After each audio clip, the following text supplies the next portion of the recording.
Carter. Oh no, the open's gone.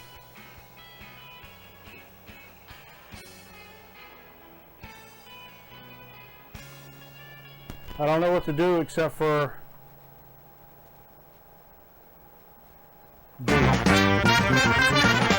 we're doing it. Who's been to the you guys go to the restroom? It's gonna be a long time. You gonna go to the restroom? This is hilarious.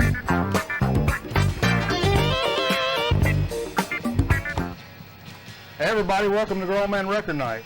We appreciate you tuning in with us, me, tonight on this ultra personal edition of Grown Man Record Night. Steve Fever, got to get up super early in the morning and handle business for work 20. The Curbis down at the coast doing some fishing, spending some time with the family. He's got his young man down there. Oh, and I wish I could show you guys. In this chair, you can kind of see the top there. We got Kitty. Kitty's sitting in the guest chair. I didn't arrange that. I didn't say, oh, get up here, we're going to do the thing. There's a cat right there. Hilarious. Hilarious. What's up, guys? Hey, man, Michigan Record Club. It's not John, bro. It's Mike. Bill's joining us. Metal Theologian. Oh, shit, man. We appreciate all y'all joining us. You know, we normally, for those cats that are joining us for the first time, maybe, you know, I normally have a co-host. So now I'm doing a solo show. It's like Vin Scully calling baseball, only just except I drink a whole lot more liquor than that. At least nobody will interrupt me this time, right? So anyhow, we hope everybody's had a good week. I had a busy week. Got a vacation coming up. Actually got to do some work on Sunday. That kind of sucks.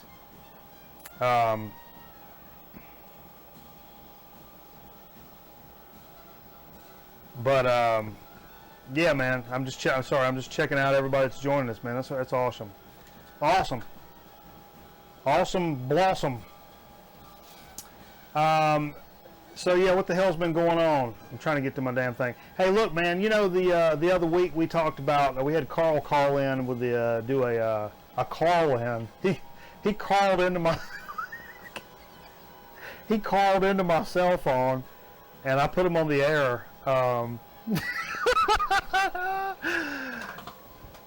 Did you call back? It was something about World War III. Call back. Anyhow, Carl called us, or we called Carl, one of the two, and they got hit with that hurricane down there, and it was bad business. And he and Tiffany, his wife, were very lucky.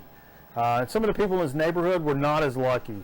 So, all seriousness here, check it out. If you guys are friends of the program, like I know you are, Carl has started this GoFundMe, where he's raising money for, this is his neighborhood, man. It's Smith Creek Estate. This is where the envelope lives.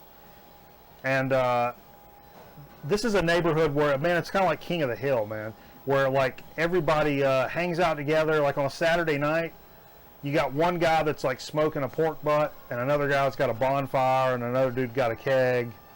And, you know, so you just kind of meander around the neighborhood to different backyards and hang out, throw back a couple of beers, eat some meat, and it's really cool. And Carl and him got lucky, but some of those people in here, he was saying, we're not as lucky. So he's put together this GoFundMe, and if you guys, if you can read this right here, where it's, you know, some of these people are having some hard times, man. So if you're kind of leery on giving to like some of the bigger groups like Red Cross or United Way or whatever, because you know shit gets kind of funky sometimes.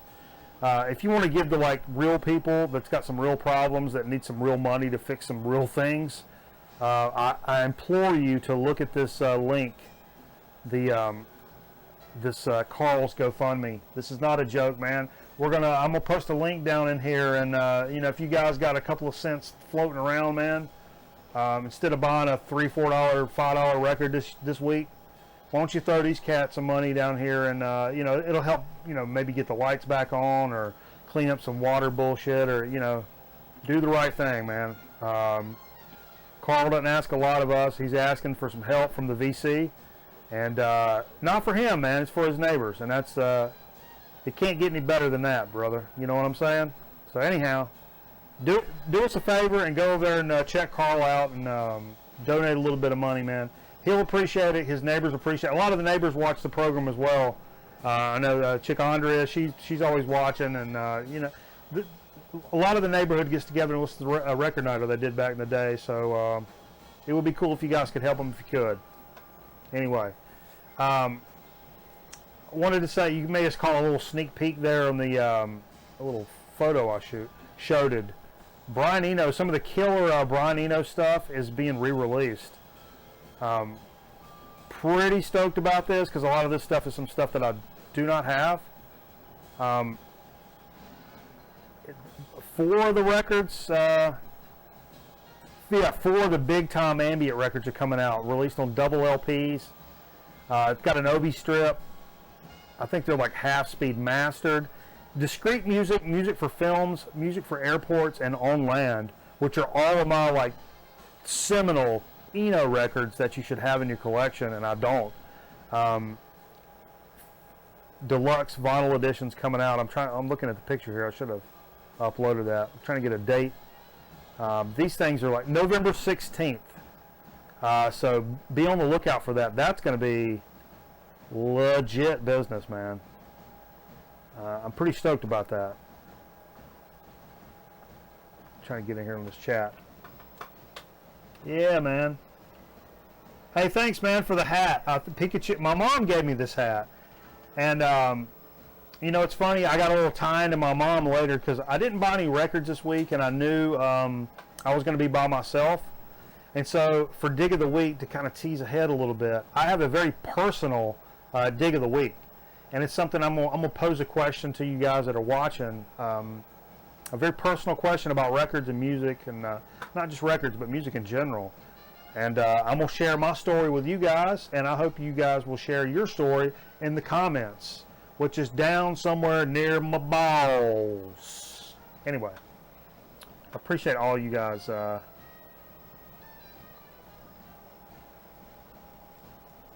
joining us. I'm just trying to click along. Fellas, I've been drinking a lot of liquor this evening, I'll be honest with you. I ain't gonna mince words here. A lot of liquor been going on. Because I'm still not drinking carbs. No carbs. So I'm just trying to get by. Hey, check this out. See what the next image I pull up is. I'll tell y'all something about it. I did my research, understand? Except for that one. Yeah. Hey, Beggar's Banquet, man. One of the best Rolling Stones deals is coming out in this box set. Now check this out. 50th Anniversary Beggar Banquet Limited Edition on vinyl. This shit is going to be bonkers. Package includes a remastered version of Beggar's Banquet along with a 12-inch Sympathy for the Devil mono single with graffiti-etched B-side. You can see it there in the photo. And a flexi disc containing a 68 interview with Mick Jagger, which was previously only available in Japan. This is going to be cool. Another 16th of November release. It's going to have some cool stuff to go along with it. Some original cover art. You guys are Stones collectors, or into just dope shit. Books. Check them out. Hey, look, I'm doing a solo show, everybody. I'm sorry, what was you saying, Kitty? I wish I'd have included this shot. Kitty is just chilling down here in this chair like she's a guest on the program. I might be having a stroke. What else I got to tell you about? Oh, this new turntable. Check this out. This is a weird new thing I found. You guys ever, when I first got into like digging for records, I was a lot of the like DJ kind of guys that were some of the best diggers, really. They knew like what to really look for, and a lot of the guys that I really respected. Right. Oh no! Okay, we've got our good friend. Sorry, everybody, I clicked on the wrong thing. But check this shit out. So a lot of diggers back in the day would carry one of those portable turntables with them. I think it was a Newmark, maybe. I think Newmark did make one, at least. This is a new one that has came out from, I'm trying to tell you who it's from here now. Taiwanese design company HYM Originals has unveiled a new turntable called the Duo. Features a wireless, detachable Bluetooth speaker. This is pretty interesting, man. 10 hours of battery life and supports aptX lossless transmission. Wow. This is going to be pretty cool. It's going to be black. It's going to have a black, orange, and a beige, yellow, gray thing. And you know, originally I'm just like, oh, I bet it's going to be like a Crosley. It's going to mess up records. It looks like it's got a legit stylus, at least for, you know, with a light tracking force. So at least, you know, it may not be the best shit in the world, but it's also not going to, you know, carve holes in your records or anything. And it looks like this would be something cool to, like, you know, you take out on your back deck, or you know, when you got a little barbecue or something going on, man. Maybe you take this bitch out on the back deck and fire up a few records, or hell, keep a section of dollar records that you play just on this turntable. That'd be kind of cool too. I'll be honest with you. So yeah, what y'all know about it? Y'all talking about anything? Oh man, I'm just trying to keep up. You got Jay the Curbist is in here. No, that was earlier. I think he went to bed. I'm trying to keep up, folks. It's tough, man. It's a tough world we live in. I should just keep this up. Oh. Oh. Cats are fighting. Cats are fighting, everybody. Alright. Sorry. Alright. Now if you type chat commands, that you'll see them on the screen. Don't that make you feel good? What else I got to talk about? Well, I'm just trying to flip through my thing. That's it. That's all. That's it. That's all for the news. Good night. No. Let's get on to what we played tonight. Played some cool stuff. Play some. I'm trying to get through this thing, man, where I'm you know, playing some records that I've not dug out in a while, and you know, it's tough because I mean, sometimes you just want to hear what you want to hear. You know what I mean? And that's cool, but you know, I've got a lot of records. And a lot of good records, man. So I worry sometimes that, like, man, what am I just leaving up there for years at a time and not playing? And it's something that not only I would enjoy, but some of the people that are watching the program would enjoy. And why the hell would I not play it, kind of thing. So anyway,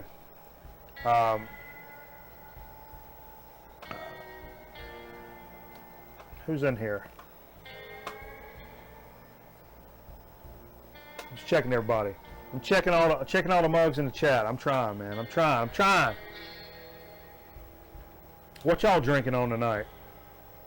Soda pop or otherwise? Let me know about it. This was a dig of the week from last week, I believe. Then I picked it up the week before that. Tony Joe White, blues, country rock kind of gentleman from Louisiana. Had a big song. Oh, it was on this shit I played tonight. Fart. I can't think of it. Anyway, this stuff is really good. I played it last week, late in the night. This was like a 50-cent pickup or a buck. I mean, this dude just brings it. Oh, look at the vertical gatefold. Honey hush. Look at them chops, baby. That's what it's all about.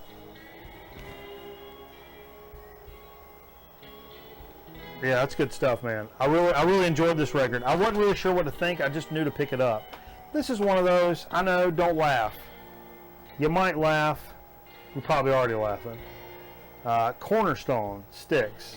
I was just kind of flipping through my records. Actually, somebody requested some Sticks on the radio earlier this week, and I'm like, oh, that's funny, Sticks. And they played it, and I'm like, I don't know, man. I like that.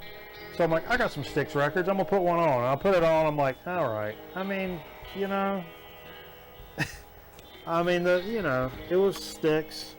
Sometimes there's a reason you don't play shit for a long time, but then again, I mean, it wasn't a bad record necessarily. Woo!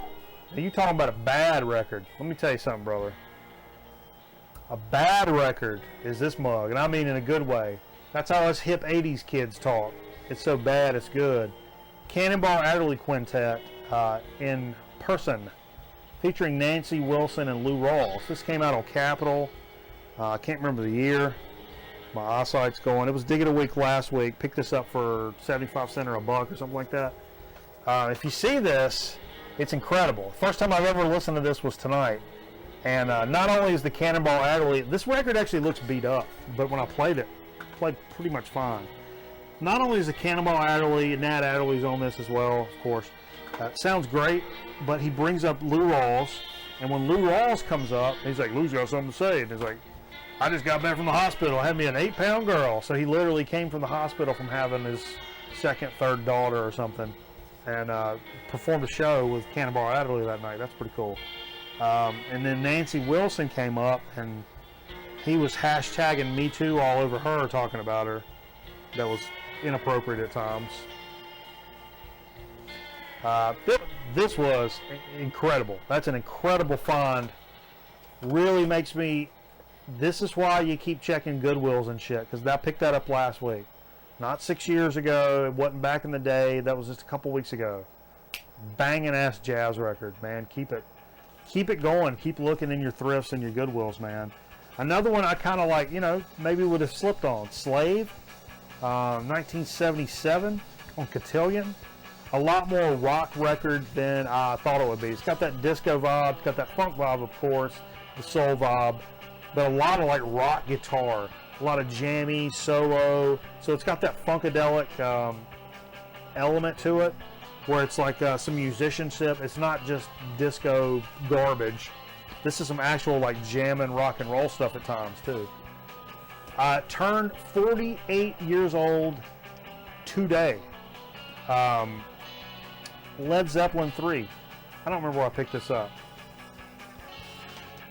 Hey, what's up, Bro Hammer? I see you in there, bro. This was a $5 pickup, so it's not in the best shape. Still got the wheel and all that jazz in it. And I played the side. It's got no quarter on it. I mean, Gallows Pole and Tangerine. That side. I happened to see on the VC today. 48 years old. Was released today, 1980. 1947, 2085, brand new. I was cleaning out some records earlier because, okay, here's the thing. I've got this very special Dig of the Week thing coming up, right? And it's not brand new records. It's a theme I've had in my head that I knew I was going to be doing a personal show, and so I thought this should be a personal Dig of the Week. So I started looking for some very personal records for me. Couldn't find them. The most records, other than the my family's records that are up on the high shelf, it's the records that mean the most to me, and can't frickin' find them.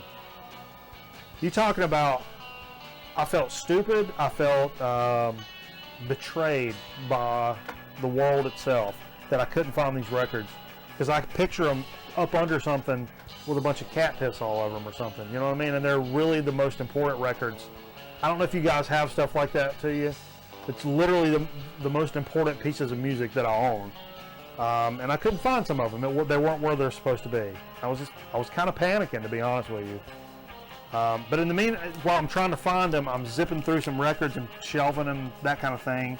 And I ran across this I picked up a while ago that I kind of forgot about, which is stupid. That's what happens about too many damn records. Blues in My Bottle, Lightning Hopkins. This is just about as good as it gets. I played the side 2, which has got Going to Dallas to See My Pony Run, Jailhouse Blues, Blues in a Bottle, Beans, Beans, Beans, Catfish Blues, and My Grandpa Is Too Old. I mean, that's just about as good as it gets, folks. Also, Grown Man Record Night little theme there. Not theme. I'm blanking. The African American gentleman, black and white, smoking a cigarette. If that's on any LP you ever pick up, African American gentleman smoking a cigarette in black and white, buy the record. Buy the record. It will be good. It is a grown man record night, guaranteed. Black and white picture, African American gentleman smoking a cigarette. You buy it and it sucks, I will buy it from you. That's my guarantee. That and 50 cents gets you a cup of coffee somewhere. You guys like all them witches? Baby, I do. This is Lightning at the Door.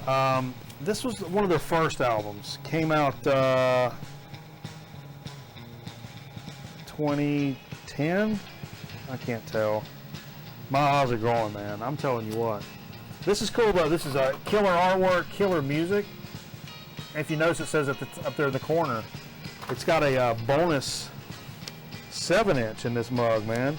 So down inside of here, there's actually a 7-inch. Killer artwork. And both the 7-inch, I'll pull up just the 7-inch. The 7-inch and the LP have the same design. Oh, actually, I'm sorry. I'm messing all that up. It's clear vinyl on the LP with that killer artwork.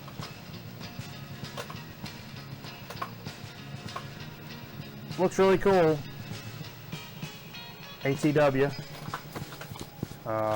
Yeah, I picked that up because I wanted to kind of start my collection with all them witches, and I kind of wanted to start back toward the beginning, because that old shit is definitely killer. Hey, kitty. Wanted to just get a little bonkers for a couple of minutes.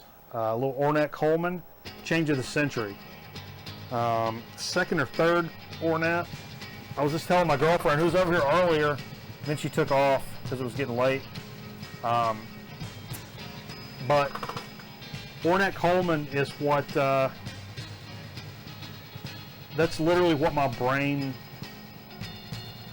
sounds like. If you were to amplify my brain and turn it into music, it would be Ornette Coleman, which I understand is relatively terrifying. I understand that. I'm not aloof to that fact. Well, I'm out of tonic, but I still got some pop off. And I'm sitting in my house by myself, talking to a camera and the internet at the same time. This is what life has become, folks. Changes one Bowie. Been thinking about Bowie all damn week long. And today on the way to work, heard Nirvana's Man Who Sold the World version. And I said, that seals it. Got to play some Changes 1 tonight. And I played side A. It's got Space Odyssey, Changes, Ziggy Stardust. I just really wanted to hear some Bowie. I had that itch. And now for really what is my dig of the week. Because what I want to tell you guys is, or ask you guys for dig of the week, kind of my question of the week, or whatever the hell you want to call it. Tonight for dig of the week, I played a little set, and I did records that are very personal to me in the fact that it's the first music I ever heard and liked and wanted to go back and listen to again. Like stuff that was like, oh shit, I like, yeah, these are the, that's my stuff. And I mean before you get into like angsty teenager kind of shit, you know what I mean? Before you get into that mode, you're just a kid and you like music and the stuff that kind of taught you what music is. That's the stuff I played tonight. And that's some of the stuff that I couldn't find. I ended up finding it. Into the set, I found it during the set, which is pretty crazy. I'm still missing one, but it's okay. We'll talk about that. One of the first things, a lot of these came from, I had a cardboard box of 45s from my mom. That was, when I was a little kid, I would just go one after the other on the 45s. And one of the ones that was House of the Rising Sun, which is the first song I ever learned to play on guitar when I was much older. But this is what it was all based off of. What the interesting thing was, it's based off the Frigid Pink version. That is the version that I know as House of the Rising Sun. Now, I know the Animals version is much more popular, and I knew that from the radio, but this was the version I listened to growing up, was the Frigid Pink version. And that's what I played along with later in life with my first guitar. And so yeah, of course that's a special record. But now getting into the nitty gritty. And I do mean nitty gritty. The Nitty Gritty Dirt Band. And the song Mr. Bojangles. And the other side of this 45 is the Uncle Charlie interview. I didn't realize until doing a little research about Mr. Bojangles. I'm sure you guys probably know what this looks like, but Mr. Bojangles was actually written by Jerry Jeff Walker, who we've played on the program from time to time. And the interesting story is, you know, Nitty Gritty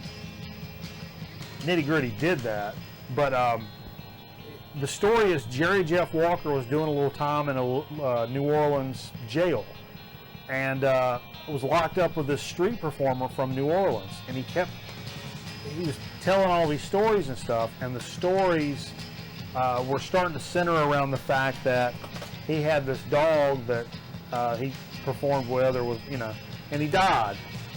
And it got real heavy, like in the room. You know, we were all like, oh, having not a good time, but you're making do with shit. And then then this guy's telling a dead dog story, and somebody in the cell was like, hey, let's pick it up, man. Do us a tap dance. And so he danced for him, and that's Jerry Jeff turned that into the song, Mr. Bojangles, dance for us, kind of thing. And I didn't realize it was a Jerry Jeff Walker thing, but anyway, that's one of the saddest songs in the history of the world. And I'll tell you, the one song I couldn't find, to me now as I get a little older, probably the sadder song for that than that is the one I couldn't find tonight, and that is Rainbow Connection by Kermit the Frog, which is written by it's written by Paul Walker from the Car movies. No, what's his name? Little short fucker. Paul, yep, you guys know. You guys say it. Paul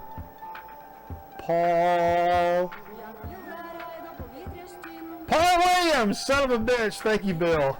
I had it's all in my notes, but I'm not looking at notes.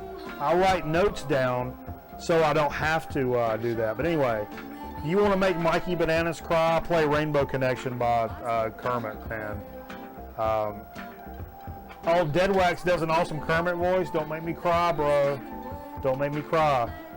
I've already said, it's been written down that Rainbow Connection, that'll be played at my funeral. I don't want to go too far. I'll get emotional. I've been drinking liquor. Don't do it to me, guys. Anyway, I couldn't find that shit anyway. But another one of that was really instrumental for me, no pun intended. My mom had a lot of the early fantasy, not early, but the fantasy Credence stuff. Yeah, thank you for being my auxiliary brain, bro. I'm struggling. But no, my mom had a lot of the fantasy singles, and the one I was drawn to back in the day was Traveling Band. And the reason is, Traveling Band, you know, it really details like what it's like to be like a on the road, being in a band kind of guy. But this is from Cosmos Factory, which had like a bazillion hits on it. Like the A's and the B's were all hits. They're all singles, they're all hits. But Traveling Band, I played over and over and over again. And just hearing that is my first experience as to what playing in a band was like. Rolling around, doing your thing, kind of. And it's weird, man, I really had a couple of moments while I was kind of digging through the records I was going to play tonight. Not to get all weird and shit. But like, you know, I'm talking about some of the stuff I was playing, especially the Kermit and this, you know, like this next record. This is shit I was playing from the time I was like 3, 4 years old and on. So it's when I'm first discovering not just what I like, but what the fuck music is. What is it? That there's different genres and there's different, you know, really figuring it out. So it's so seminal that it's I don't want to say it's spiritual, but it's got a certain quality to it that even going back and picking these up with my hands, it feels funny, man. I mean, it really feels funny. Not to get all weird, but I'm getting weird. And this is one, man. Let me tell you what. I didn't do any research on this one. You guys know the Pipkins? I don't know shit about them. Let's see if I can get a date on this. I can't read anymore. My eyes are so blurry. But it's on Capitol, the Pipkins. And the song that my mom had this, and I just fell in love with it when I was a little kid. Gimme Dat Ding. If you've never heard Gimme Dat Ding, gimme that ding, gimme that, gimme that, gimme that ding, gimme that. I thought that was so funny when I was a kid, and I would play that song over and over and over again. I just thought that was so cool. Back to the Rainbow Connection. What I loved more than Rainbow Connection on 45 was the B-side, which was I Hope That Something Better Comes Along, sung by Rolf the Dog with Kermit in there too. What could be better than a saucy Irish setter when puppy love comes on strong? Yeah. Anyway, the B-side's even better than Rainbow Connection because it doesn't make me cry like a baby. You guys suffering through? You guys all right? Am I doing all right by myself?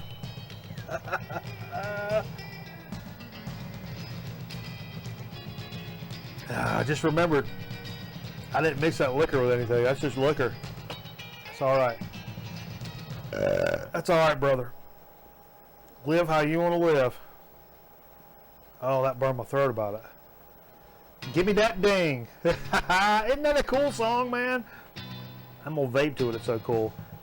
Now, this is where in the set, I'm pissed off that I can't find these records that are so seminal for me. And so I played the album version of the Cufflinks Tracy. And I'm literally playing it, and I switch to the turntable. And on the other, again, I got 2 turntables and a microphone. I lift up the other turntable and kind of slide my hand under it like it's a JV cheerleader and shit, and pull out some 45s. And one of them, literally while that was playing, I found the 45 of what I was playing, which is Tracy by the Cufflinks. Now apparently this guy released some stuff. This is like right around when the Archies, that kind of vibe was coming out. This guy released a bunch of stuff under a bunch of different names, but Tracy kind of took off. I think it peaked at number 9. But what really jumped out at me was, let me tell you this story. This is a crazy story. Some of you old school Grown Man Record Nut people may know this story. When I was in kindergarten, as soon as I got there, fell in love with this chick in my kindergarten class named Tracy. I mean, she was just a cat's meow. And I remember, yeah, Ron Dante. That's the dude, and he did all kinds of shit under different names, and he did a couple of main tracks and then like 16 or 18 backing tracks on Tracy, which is nuts, man. But so anyway, my mom had this 45, and I was all about this chick named Tracy in my kindergarten class, and I would play this song, and oh, Tracy. And I remember telling her at 5 years old that I was a volunteer fireman, and I was fighting a fire the night before, because I'm a real good liar. And it was just really weird. Now here's the weird part of the story. Where the Grown Man Record Night studio is, aka my house, right across the street that way, like diagonal across the street, is where Tracy grew up and her parents still live. So, and I bought the house just caddy corner, or as Yankees call it, kitty corner, from her house. Isn't that weird? Sounds stalkery, and I see her parents all the time, and I don't know that they know that it's me, but God bless them. Another album, or 45, that I played the absolute shit out of when I was a kid Just because, I mean, for obvious reasons, for being a young boy, is this shit called Superman by The Click. Now, you may have heard this record before. Try to get it on. It's on White Whale Records. I think it was 68, 69. But you probably know Superman from the REM cover. But these guys did it first. It was a Texas band. And this is the, obviously because I'm so nostalgic about it, I prefer this one. 69, 86 is when REM did it. Written by, let's see, Mitchell Bottler and Gary Zeckley. Originally released as the B-side to the Clicks hit Sugar on Sunday. You guys remember Sugar on Sunday? This is the B-side to it. And I just, because it was Superman and I was a little boy, I mean, I just, you know, immediately drawn to it. So this is one of my just all-time, oh my God, records that I just hold on to with a passion that I lose underneath random turntables. That's neither here nor there. Here nor there, because I'm big into hair removal now that I'm no carb. No carbs. I'm still no carbs. But I got a vacation coming up in a week, so we'll see how that works. Anyway, moving right along. Now, not all of these things are going to be vinyl related necessarily, originally. Now, originally, you know, my mom had this box of 45s, and my dad had a bunch of cassettes, and he had like the 8-track to cassette converter thing, and all that shit. So my dad was more that guy. My mom had the old school stuff, but my dad had all these white tapes, and that's where some of this other stuff I'm talking about. All these white tapes, and then recorded like, you know, janky Memorex tapes and stuff. But there was one black tape in there. Do you guys remember being that age? For those of you that are old enough to know what the fuck I'm talking about, remember in a pile of white tapes, you find like one black tape or one clear tape, and you're like, oh shit, what is this now? Immediately, of course, as a 5-year-old, 4-year-old kid, pile of white tapes and a black tape, and I'm like, well, let's put the black tape in. Let's see what that's all about. What that was Montrose, Paper Money, and the really big one was the song I played tonight, I Got the Fire. Literally from 3-4 years old. It's the first song I ever heard in my life when I put that on, and my parents laughed. It's you know, it's like when little kids do the I'm a little teapot and everybody in the room like laughs. They'd put that on and I would like thrash around the room. I got the fire, and I would start flipping tables over. It's my first like rock and roll lose control moment at like 3-4 years old. So that song and that band, I mean, in terms of rock and roll, that's where it first started. In terms of me just like losing my shit, man. It's so funny to think about that now. But anyway, also on the cassette side of things, it's right here. If I can do it without farting all this up. The actual cassette. And I've talked about this on the show before. It's this Dave Brubeck, We're All Together for the First Time. Yellowed ass cassette, if you can see. And I bought it for myself a couple of years ago on Discogs. That record. This is the first jazz I ever heard in my entire life. Literally, Take 5 on this is the first jazz I ever heard. So I played that 16-minute track tonight that's got that just kick-ass drum solo. This was recorded in like 73, like all across Europe, multiple recordings that they kind of fused together to make this album. But this 16-minute version of Take 5, it's funny because as I got older and I got more into jazz, I collected multiple, I mean, you guys know what I'm talking about, multiple versions of Take 5 on multiple different kinds of albums, blah, blah, blah, blah. And I kept saying, nope, none of them have this drum solo on it from this album. I've still never heard a drum solo like this. If you never heard this version of Take 5, wake up your grandma, drive up to Best Buy and find it. I'm telling you. Or you can download it. What kind of bald modem y'all got? Y'all into balds? I got so many balds, y'all don't even know. I can't even tell you about it. Brubeck, Mulligan, Desmond, Alan Dawson.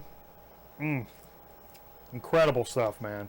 Check it out. If you've not heard that version of Take 5, it'll change your life. It'll change your life. It'll save your soul. Now, numero uno. Numero uno. In terms of music, forget rock and roll, forget jazz, forget it all. We're talking music. The core essential for what has made me a gentleman that I am today is based around one individual when I was a very, very young man, and a tennis racket that I wore my thumb out on, and that's Chuck Berry. And I still have the cassette right here that I don't play anymore because I played it till it really won't play anymore. It's this. My dad had this cassette and never had the cover.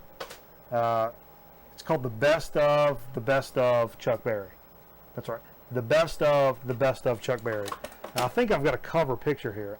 It's funny because doing research for this is the first time I have ever really. Nope. Oh, I was going to do that. I forgot. Nope. Where's that? Nope. How about that? Nope. Anything? Nope. All right. But it's funny because I saw the cover for the first time today, and I don't have. It's a El Cheapo compilation that came out on. Here, I'll tell you the album. I mean the label that released the shit, Gusto Records, which is what became of King Records, except for the James Brown catalog after the main dude died, which I didn't know. But anyway, I don't have that on vinyl, which I should, because it's literally like it is the sword and the stone for me in terms of not just rock and roll, man, but music. So I should pick that up because it's like $4. But anyway, I played the London Chuck Berry sessions, and I played this. I just played My Ding-a-Ling because it's on that cassette, and it's from this session, heavily edited to cut out some of the more overt references to doing it that Chuck really liked to hone in on. But it's definitely from this session. The My Ding-a-Ling, and the backing chorus. That's from the London session. So yeah. So that was really some of my, literally the most personal music shit I can share with you. I mean, other than just splitting my urethra open and just letting you guys get in there and lay down, I can't get any more personal than that. So what I want you guys to do, leave me some comments, especially on YouTube. Let me know, what are those records? What are the ones that, like, man, it may not make any sense to anybody else, but fuck, it means a lot to me, kind of records. And it's not like, oh, I'm 15, I discovered Black Flag and I started spray painting shit. Yeah, that's everybody's story. I'm talking about when you're like 5 or 4. Not everybody remembers when they're that young, but I'm talking like young. There's certain things that just jump out at you, and I always think that shit is so cool. And I know mine was like, it was so instrumental in what's become me as a freaking 40-year-old that it's immeasurable what it really has impacted. You know what I mean? Ooh. Me and a neighbor friend used to dress up like Kiss and jam with tennis rackets for microphones. Yeah. That's the shit I'm talking about, man.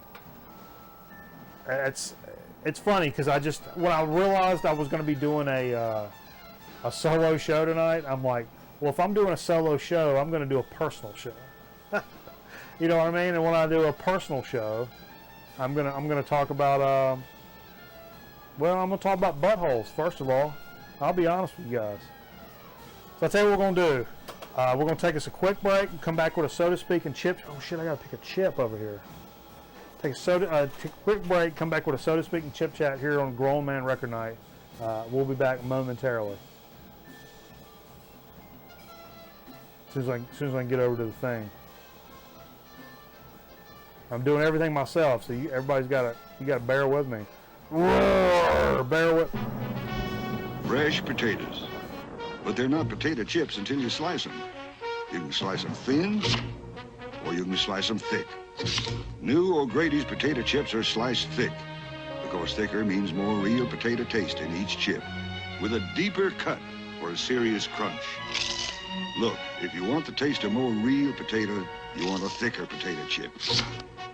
O'Grady's brand, the more potato chip.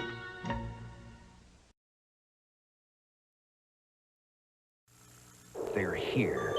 From across all 50 states, the 1986 miniature license plates, 3 inside honeycomb, Florida, Michigan, and this, the See America plate, which makes you a winner of a dynamite family vacation to fun places from Walt Disney World to Hawaii. Details on specially marked boxes of honeycomb cereal. Odds of winning 1 in 620,000. For a free entry, write Honeycomb, P.O. Box 5470, Ridgely, Maryland, 21660. If you get yours today, who knows where it might take you tomorrow. More and more people are going public. They're watching the great American alternative, public television. Fascinating, diverse programs for all the family.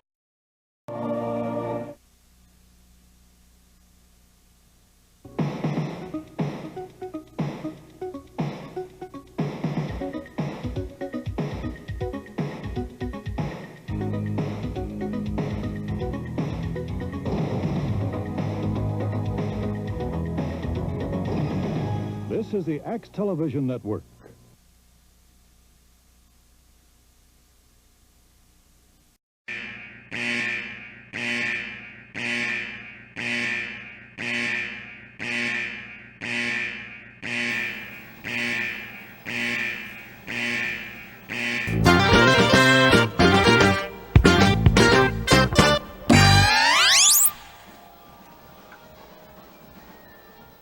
All right, everybody, thanks for sticking back with us here on Grown Man Record. Now, I was getting warning messages and shit. I hope everybody can see us all right. I know the internet's it's a void of a place, man. So who knows what's happening for real. But yeah, it's funny, man. You know, I've been doing the no carb thing for quite a while now. It's like 4 weeks. Keto. Been sort of doing keto, and so I've not even really been drinking diet sodas, to be honest with you. I usually would do the sugary soda here on record night, you know, every Friday.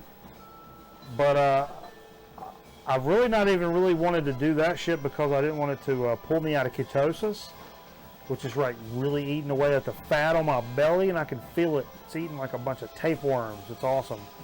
I love the feeling of tapeworms eating meat off of me. And then I look better in the morning about it.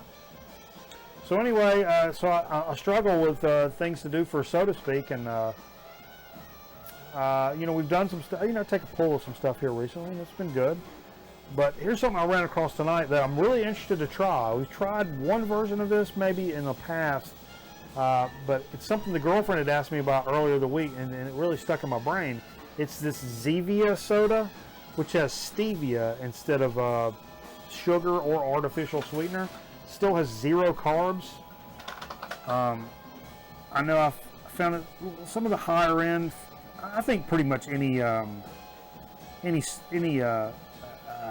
groceteria has these now, but I've never had their just straight up cola, and that's a good measuring stick for me. Is the way something tastes with straight up cola, you know. So this stevia. Apparently, this is not supposed to spike your blood sugar like NutraSweet and regular sugar does. So for me, doing the keto thing, it doesn't. That spike in blood sugar can cause problems and take you out of the fat-eating stuff.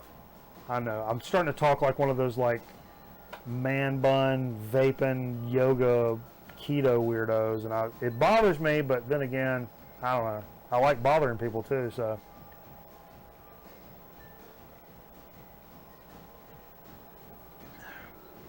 No, I'm a stickler for a cola.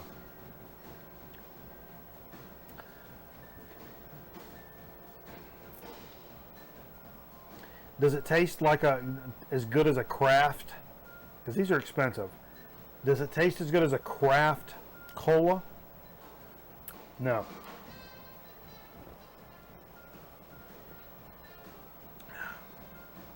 Does it taste as good as Diet Coke or Coke Zero? No. Neither one of those. It's not bad. It's not a bad soda by any chance. I taste some chemical on the back end. Tip of my tongue is this chemical central right now. Even though this is pretty much, it's supposed to be all natural. No sugar, no artificial sweeteners, and it's got caffeine in it. This should be a perfect scenario for me. But I taste a little like, it almost tastes like Sweet and Low, rather than like how, you know, aspartame in the Diet Coke. This almost has this like Sweet and Low meh, to the end of the meh. It's just not gross. It doesn't make me sick to my stomach. But this was like, you know, $4.50 for a 6-pack. I've just been drinking water, but for the occasional cola, I think it's okay. I don't know if I'd go out of my way to buy this. You guys tried this before? I mean, yeah, Bill says stevia sucks. Man, I think you may be right. I'm a tree hugger. That's right. Oh, I'm less of a tree hugger and more of a tree fucker. I'll be honest with you, because if there's a knot big enough, I'll put my worm in it. But yeah. Hey, thanks, man. Thanks for the digging the solo stuff, man. It's Vince Scully, man. It's hard to do this, but luckily I have the gift of gab, and I have delusions of grandeur also. But no, this is okay. I mean, I think it's, you know, if these were 99 cents a pop, I'd be all right with them. $5 a 6-pack, go fuck your mother. But it's cool for somebody that, like me, I've been drinking water all week, and then I pull one of these out. I'm like, oh, this tastes like the urine right out of Jesus Christ Pecker. I'll be honest with you. But yeah, that aftertaste. Whew, just can't really do that. Watch for bees, bro. Oh, I'm always watching for bees, man. Oh no, wait, I went to the wrong thing. Oh no. Now it's, oh no. Oh no. This is, I don't know where these came from. I got some chips tonight. Ooh, excuse me. Open my window. Oh wait, I'm the only one here. SE Grocers. Now didn't we decide that SE Grocers is Balo? Didn't we already do this? Pretty sure we decided SE Grocers was a Balo thing. Yep, it's a Balo thing. Which is awesome, because that's the company my dad actually retired from. My dad was a Balo manager for many, many years. So this is the SE Grocers Prestige Kettle Cooked Chips in salt and vinegar. Now, I'm a big fan of salt and vinegar. Problem with some salt and vinegar is there's too much stuff. So the stuff, it eats the shit off your tongue. It'll just rot the taste buds right off of you. I don't like that. They taste terrific with a nice pale ale or India pale ale, which I don't have tonight. I had beer in a very long time. I don't want to talk about it. So let's see what kind of chip we're talking here. It's a kettle chip. Okay. For you Balo people, check these out. Salt and vinegar kind of kettle chip. Very crunchy.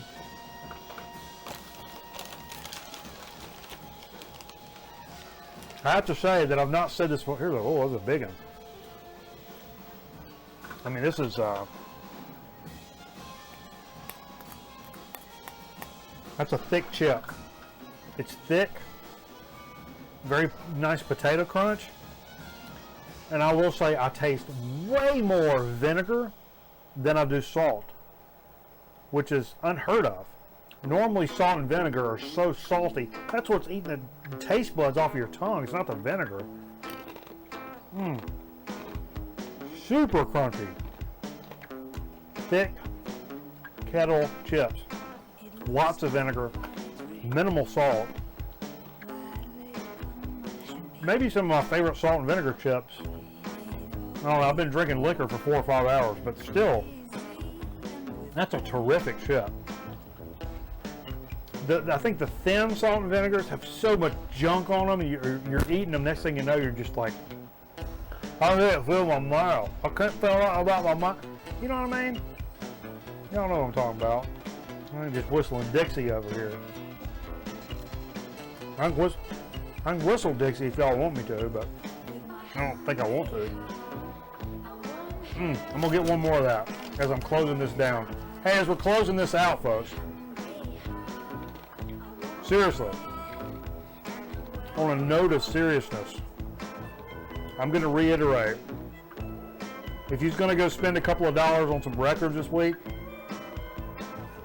hey man, consider donating to Carl in his neighborhood instead. I mean, every few dollars can help. Help get some of these cats, get their lights turned back on, clean out some of this water and mold problems. These are guys like you and me. They like records, they like beer, they like bonfires and sitting around and talking shit and just hanging out. These are Carl's buddies. These are Carl and Tiffany's buddies down there, and they need some help, enough to where Carl put all this shit together, the envelope. So if you got a moment, go check them out. If you can't afford it, man, even if you can't afford it and you're a praying man, maybe you just think about them. If you're not a praying man, I don't know, draw a circle and a dash about them in the floor. I don't know. But anyway, I'm gonna put the link down in the description here when we're done with the recorded show, so you guys can click on that. Go to Carl Sane, give him some money, man, help him out. I'd be happy knowing I maybe bought 2 or 3 of them a case of beer one night, and maybe life sucks, we can build a fire out here in the yard and drink us 20, 30 beers and play some music. That's worth it to me too. So you guys please consider it. We appreciate you joining us. Appreciate you joining us for this solo show, which is a rarity. I do these about once a year, and it just really it stretches my soul thin. It doesn't really. I like talking a lot. So anyway, I hope everybody has a great weekend. Watch some good old football. Say hi.